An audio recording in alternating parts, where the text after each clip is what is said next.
آج کے اس عظیم الشان دن میں اپنے گھر میں آنے کی توفیق عطا فرمائی۔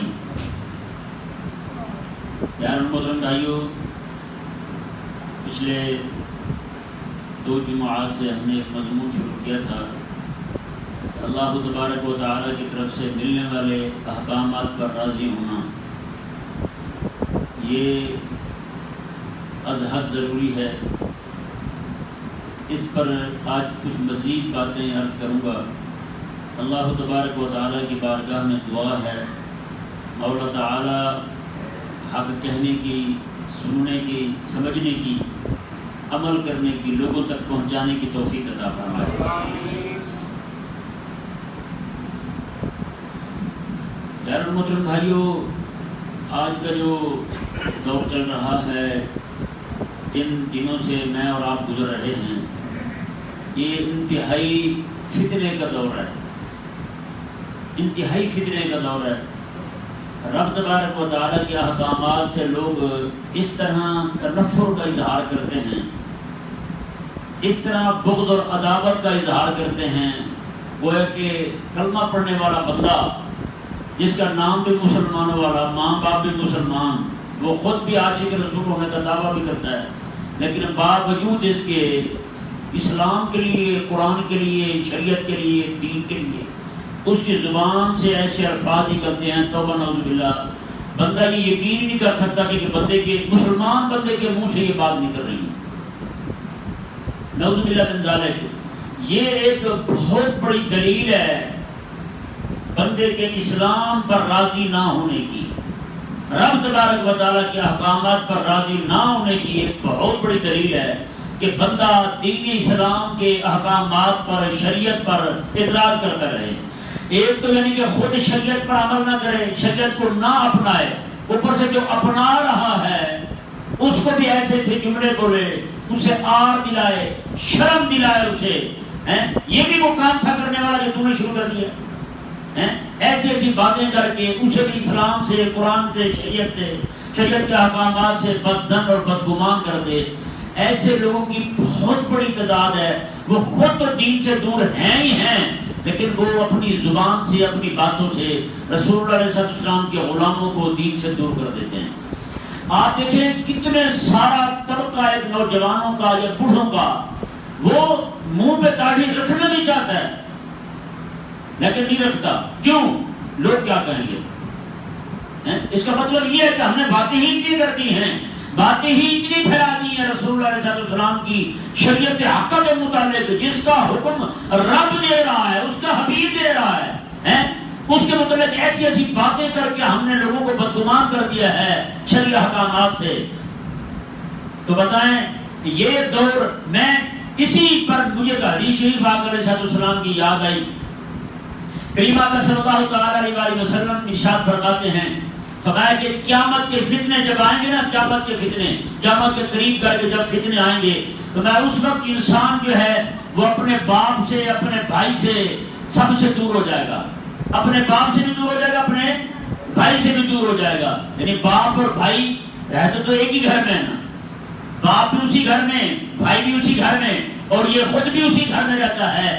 کریم آقا صلی اللہ علیہ وسلم نے ارشاد فرمایا یہ ایک گھر میں رہتے ہوئے علیحدہ ہو جائیں گے،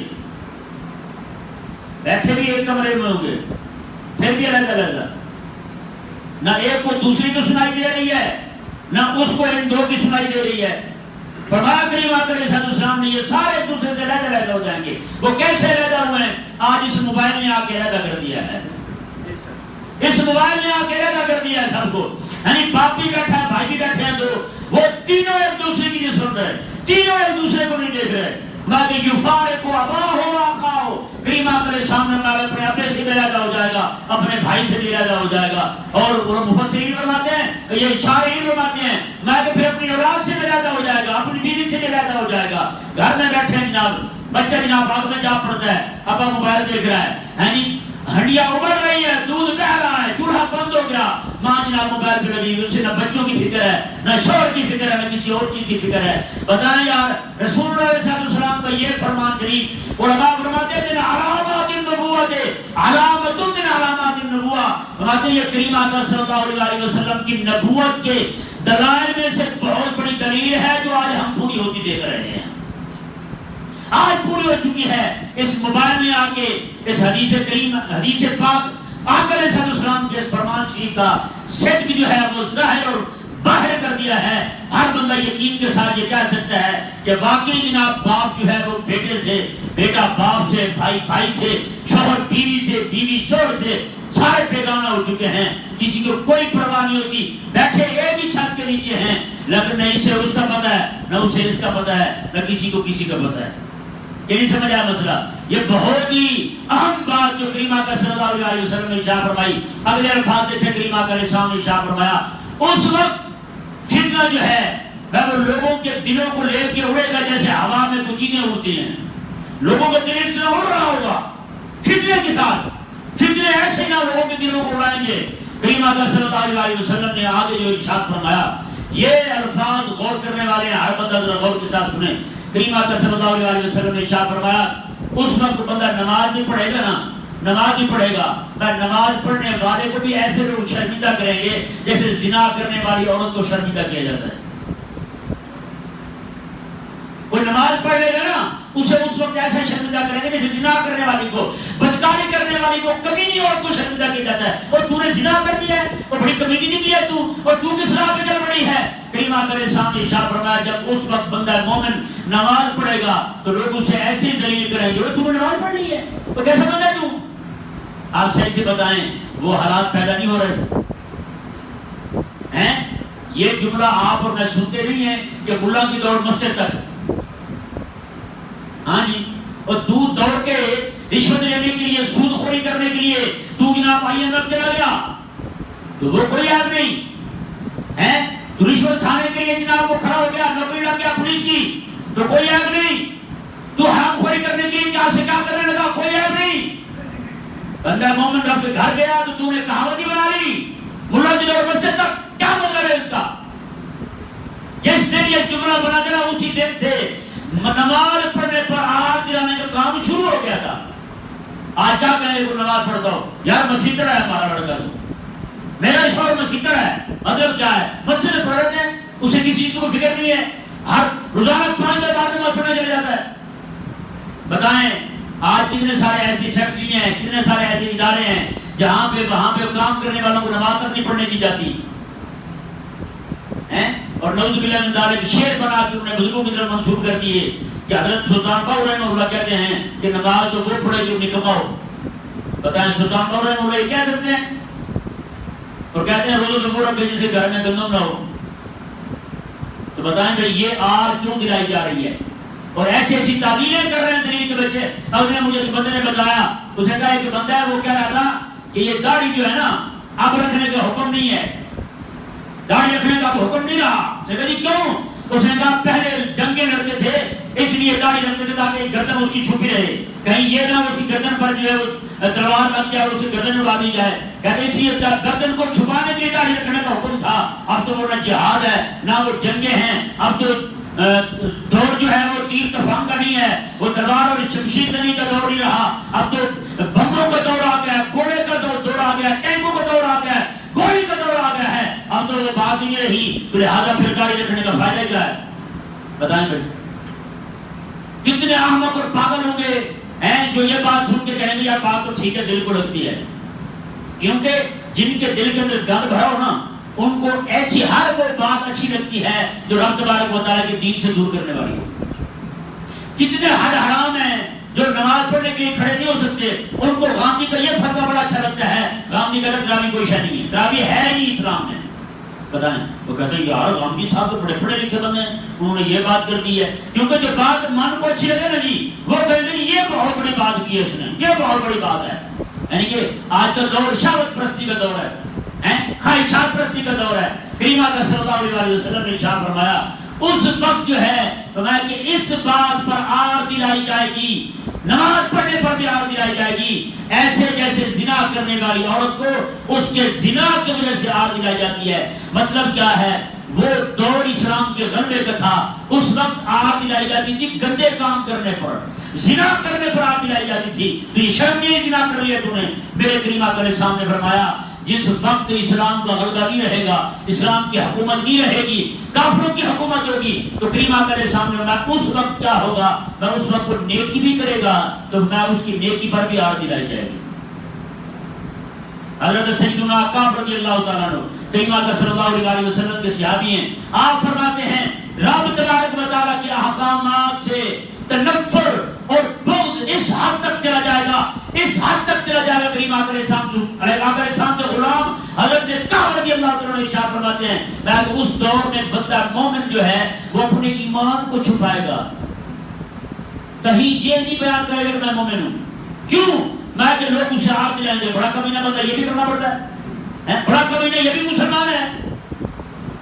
اب بتائیں گے کتنے سارے ہمارے لوگ ایسے ہیں جو جناب اپنی شناخت تک مٹا چکے ہیں، مسلمانوں والی مسلمانی جو ہے وہ شناخت تک نہیں ہے ہمارے پاس کہ ہم کھڑے ہو کیسے جناب یہ مسلمان ہے۔ کتنے سارے ہمارے مسلمان ہیں جو بالکل انہیں جیسے ہو گئے، کوئی فرق نہیں رہا ان میں۔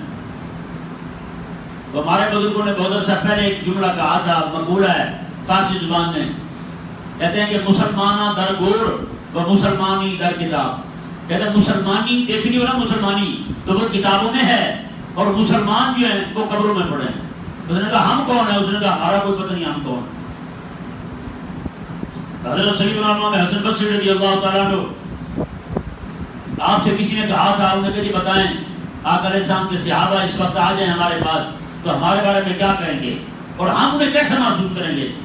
انہوں نے کہا تمہارا حال یہ ہو چکا ہے اگر حضور کے صحابہ اس وقت باہر آ جائیں نا قبروں سے، وہ تمہیں کافر سمجھے اور تم انہیں مجنون سمجھو، تم انہیں مجنون سمجھو۔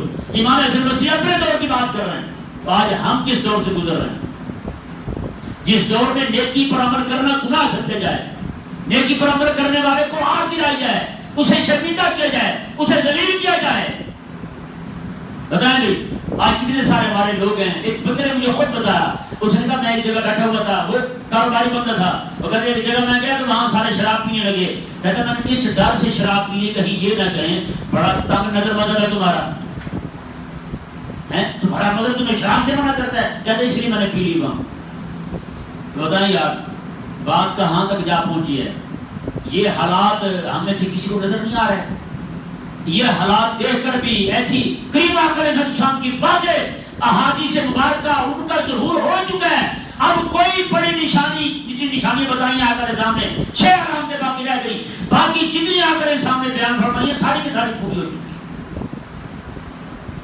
آج کتنے بچے ہیں بیچارے داڑھی رکھ رہے ہیں تو گھر والے بھی اندر نہیں بڑھنے دیتے انہیں، گھر والے انہیں تانا دے دے کے مار دیتے ہیں۔ کتنے سارے بندے ہیں جن کو میں نے خود داڑھی رکھوائی تھی وہ داڑھی کٹوا کے آ گئے۔ آج کتنے سارے لوگ ایسے بے دین ہیں جہاں پہ رسول اللہ علیہ السلام کی ناموس کا نام لیا جائے تو حضور کی عزت کی بات کرنا اسے بھی عیب سمجھتے ہیں، حضور کی ختم نبوت کی کوئی بندہ بات کرے اسے بھی عیب سمجھتے ہیں، پیچھے چل جاتے ہیں۔ اور تم نے بات کی ہے حضور کی عزت کی، تم نے رسول اللہ علیہ السلام کی ناموس کی بات کی ہے، تم نے آقا علیہ السلام کی ختم نبوت کی بات کی ہے۔ آپ صحیح سے بتائیں ہمارے ملک کے اندر جو بندہ یہاں نام لیتا ہے رسول اللہ علیہ السلام کے دین کے نفاذ کا، اس کے ساتھ کیا ہوتا ہے؟ جو بندہ کہتا ہے کہ حضور کا دین نافذ کر دی جائے اس کے ساتھ کیا ہوتا ہے؟ رگڑ دیا جاتا ہے، اٹھا کے جیل میں ڈالا جاتا ہے، وہیں پہ زہر کے ٹیکے لگا دیے جاتے ہیں۔ یہ ہمارے ملک میں ہو رہا ہے۔ جو بھی بندہ کھڑا ہوا ہے آج تک ان 70-72 سالوں کے اندر جس نے بھی اسلام کی حکومت کا نام لیا ہے اس کے ساتھ یہی ہوا ہے، اس کے ساتھ یہی ہوا ہے۔ کیوں؟ اسلام کے ساتھ تنفر پڑ گیا ہے، اسلام کے احکامات کے ساتھ تنفر پڑ گیا ہے۔ حالانکہ تجھ پہ فرض تھا اسلام کے احکامات پہ شرائع اسلامیہ پر راضی ہونا، شریعت اسلامیہ پر راضی ہونا، اس کے ایک ایک حکم کو پسند کرنا تجھ پہ فرض تھا۔ لیکن کیا ہوا؟ اس حد تک تنفر پڑا اور کافروں کو راضی کرنے کے لیے تو نے اپنے نبی کی جہاد کو دہشت گردی کہہ دیا۔ کافروں کو راضی کرنے کے لیے ان سے پیسے لے کر تو نے اپنے نبی کی ختم نبوت پہ ڈاکہ مار دیا، ختم نبوت کے قانون کو بدل دیا۔ تو بتائیں بھائی ان کے لیے ان کے پیچھے لگ کے گستاخوں کو چھوڑا جا رہا ہے اور ناموس رسالت کے جو پہلے جا رہا ہے ان کو لٹکایا جا رہا ہے۔ کن کے پیچھے لگ کے؟ کافروں کے پیچھے لگ کے۔ یعنی اتنا تو اپنے اسلام کو ایسے سمجھنے لگ گیا ہے، اتنا معمولی سمجھنے لگ گیا ہے کہ کافروں کو خوش کرنے کے لیے اپنا اسلام ہی چھوڑے جا رہا ہے۔ تو بتا پھر کیسا مسلمان ہے؟ بھائی نہیں، یہ فرض تھا ہم پر رب تبارک و تعالیٰ کے احکامات پر راضی ہونا. آج ہم بحیثیت قوم مجموعی طور پر ہماری قوم جو ہے وہ جناب کفر کو پسند کرنے لگے ہیں, وہ فرنگی تہذیب کو پسند کرنے لگے ہیں. ان کو رسول اللہ علیہ السلام کی دی ہوئی تہذیب تسنن پسند نہیں ہے, رسول اللہ علیہ السلام کا دین پسند نہیں ہے, رسول اللہ علیہ السلام کی شریعت پسند نہیں ہے, رسول اللہ علیہ السلام کے دین کی حکومت پسند نہیں ہے. لیکن جسے بھی ہاتھ لگائیں وہ جناب عاشق رسول نکلے گا اندر سے.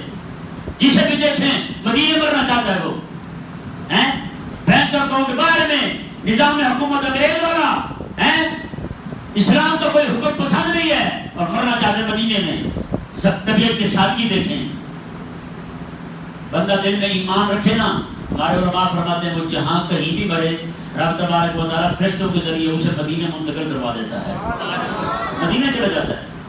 ہاں کوئی ایسا کمینہ بندہ مر جائے گا, ہاں فرشتے اسے وہاں سے اٹھا کے باہر دودھ لا کر پھینک دیتے ہیں, چل نکل یہاں سے, تیرا کام نہیں ہے. یہ شہر مدینہ تو رسول ہے اور یہاں رسول اللہ صلی اللہ علیہ وسلم میں وہی رہے گا جو رسول اللہ کے نظام کو پسند کرنے والا. رسول اللہ علیہ السلام کا دین پسند نہیں. اور حضرت کعب رضی اللہ تعالیٰ فرماتے ہیں اس وقت بندہ مومن جو ہے وہ ایمان اپنا چھپائے گا کہ ایمان کیسے ظاہر کروں. اور فرمایا کہ اس وقت کہ جس طرح مومن بندے کو نیکی کرنے پر, رب کے حکم پر عمل کرنے پر اس طرح شرمندگی دلائی جائے گی جیسے آج ہمارے دور کے اندر گناہ پر شرمندگی دلائی جاتی ہے. میں اس وقت جو ہے نیکی کرنا گناہ ہو جائے گا اور گناہ کو لوگ نیکی سمجھیں گے. نیکی کو گناہ اور گناہ کو نیکی سمجھیں گے. بتائیں وہ ہوا یا نہیں ہوا؟ نہیں بولتے یار, ہو گیا نہیں ہو گیا؟ آج یہ جو ٹھگیاں کر رہے ہیں سارے حکمران ہیں, سارا ظلم اور تشدد تجاری عوام پر ہے, ساری مہنگائی کا بوجھ اور نظرہ سارا عوام پر ہے. اور جتنے بھی سارے اوپر بیٹھے ہیں سارے کے سارے مزے کر رہے ہیں. اور اس رشوت کو, لوٹ مار کو, ساری ذلیلوں والی حدیں جو ہیں ان سب کو یہ کیا کہتے ہیں؟ سیاست. اور کہتے ہیں سیاست ہم عبادت سمجھ کے کرتے ہیں.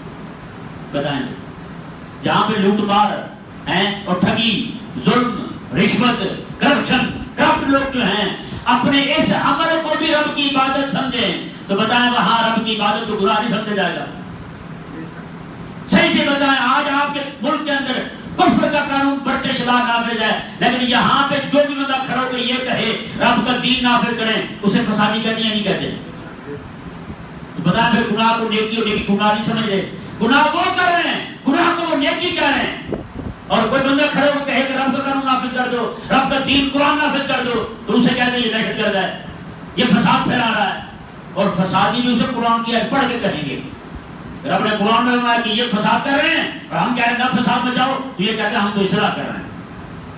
بتائیں بھائی پیارے محترم بھائی, یہ وہ باتیں ہیں جو ہم میں سے ہر ایک بندے کے لیے ضروری ہے کہ ان پر غور کرے اور سوچے کہ آج میں کس کے ساتھ کھڑا ہوں. کیا میں ان کے ساتھ کھڑا ہوں جو دین اسلام کے حکامت پر راضی نہیں ہے؟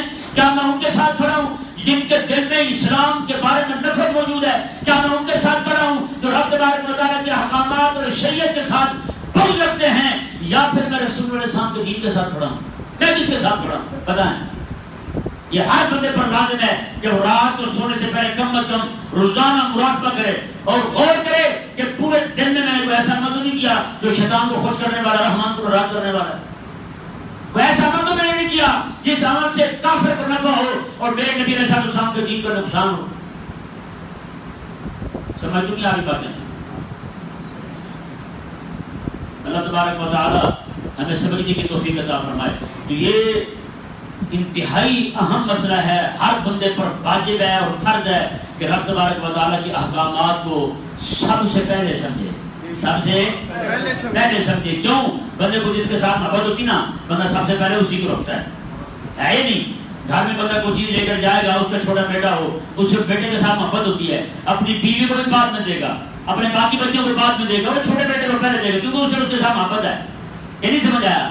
تو یہ قانون ہے, قانون محبت ہے, قانون فطرت ہے. بندے کو جس کے ساتھ محبت ہو پہلے اسی کو رکھتا ہے. رب تبارک و تعالیٰ نے قرآن میں فرمایا والذین آمنوا اشد حبا للہ, مومن سب سے زیادہ محبت اپنے اللہ کے ساتھ کرتے ہیں. جب سب سے زیادہ محبت اپنے اللہ کے ساتھ کرتے ہیں تو سب سے پہلے حکم بھی اسی کا رکھنا چاہیے, سب سے پہلے شریعت بھی اسی کی رکھنی چاہیے, سب سے پہلے دین بھی اسی کا ہونا چاہیے. یہ نہیں کہ محبت سب سے زیادہ رب سے ہو اور قانون ہم کافر کا پسند کر رہے ہیں. قانون ہمیں، تہذیب ہمیں، محبت ہمیں رسول اللہ کے سامنے ساتھ ہو اور تہذیب ہمیں کافروں کی پسند ہو. نہ نہ نہ، ایسے نہیں چلے گا بھائی. پیارے محترم بھائیو، یہ میں نے آپ کے سامنے چند باتیں رکھی ہیں. اللہ تبارک و تعالی ہم سب کو ان پر عمل کرنے کی اور دوسروں تک پہنچانے کی توفیق عطا فرمائے. وما علیہ من البلاغ.